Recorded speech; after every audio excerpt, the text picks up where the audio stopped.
Hello বন্ধুরা, তোমরা সবাই কেমন আছো? আমরা তো খুব ভালো আছি। দেখো সবাই সকাল সকাল উঠে পড়েছি, উঠে এখন রেডি হচ্ছি। আজকে বিয়ের পর প্রথম যাব মন্দিরে, তার জন্য রেডি হচ্ছি। ঠাকুমা পিছন থেকে কি একটা বলছে আমায়।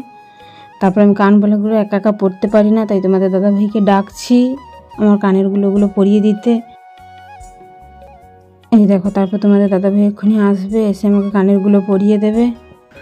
পেছনে ঠাকুমা দাঁড়িয়ে দাঁড়িয়ে জ্ঞান দিচ্ছে যে এরকম এরকম করতে হবে, এরকম যেতে হবে। এই কারণেই আমাদের প্রথমবার পালিয়ে গিয়ে বিয়ে করার পরেই প্রথমবার মন্দিরে যাচ্ছি মাকে পুজো দিতে। তো দেখো তোমাদের দিদি ভাইয়ের এই কানবালাগুলো পরিয়ে দিচ্ছি আমি, হাসছেও।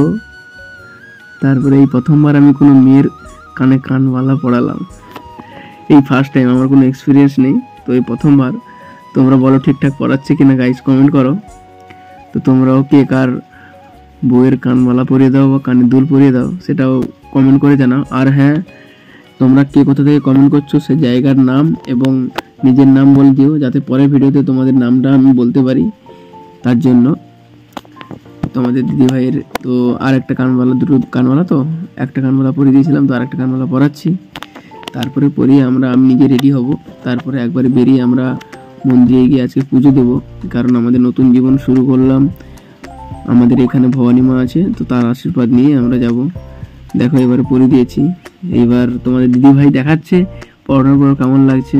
তারপর আমি এই শার্ট বার করছি, কারণ আমার আলমারিতে 3, 4, 5টা শার্ট আছে, তো কোনটা পরবো মাথায় কোনো ঢুকছে না। তারপর তোমাদের দিদিভাইকে জিজ্ঞেস করলাম, দেখো বলো কোনটা পরবো। তারপরে তোমাদের দিদিভাই হোয়াইটটা চুজ করলো, তো হোয়াইটটা রেখে তারপরে আমি ব্ল্যাকটা রেখে হোয়াইটটা আমি পরছি।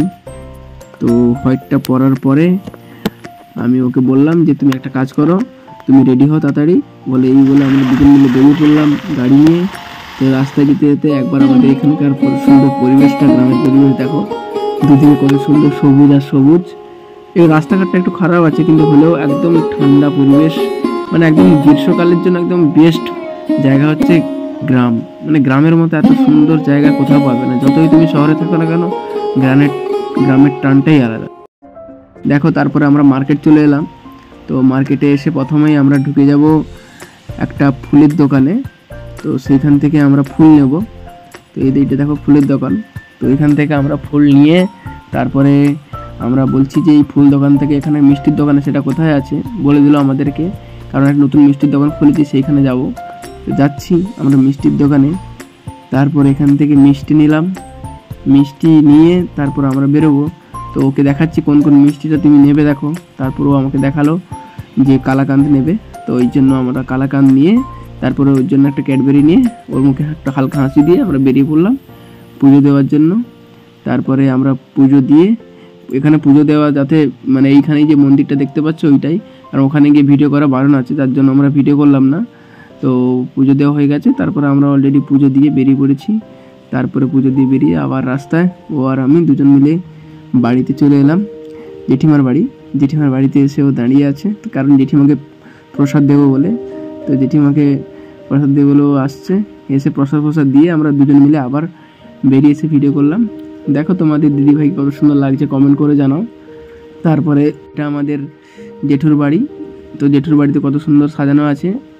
এই বলে আমরা প্রসাদ দিয়ে বেরিয়ে পড়লাম। তো গাইস তোমরা ভালো করে কমেন্ট করো, নেক্সট ভিডিও আরও ধামাকা ভিডিও আসছে। ততক্ষণের জন্য টাটা, বাই বাই, সবাই ভালো থেকো।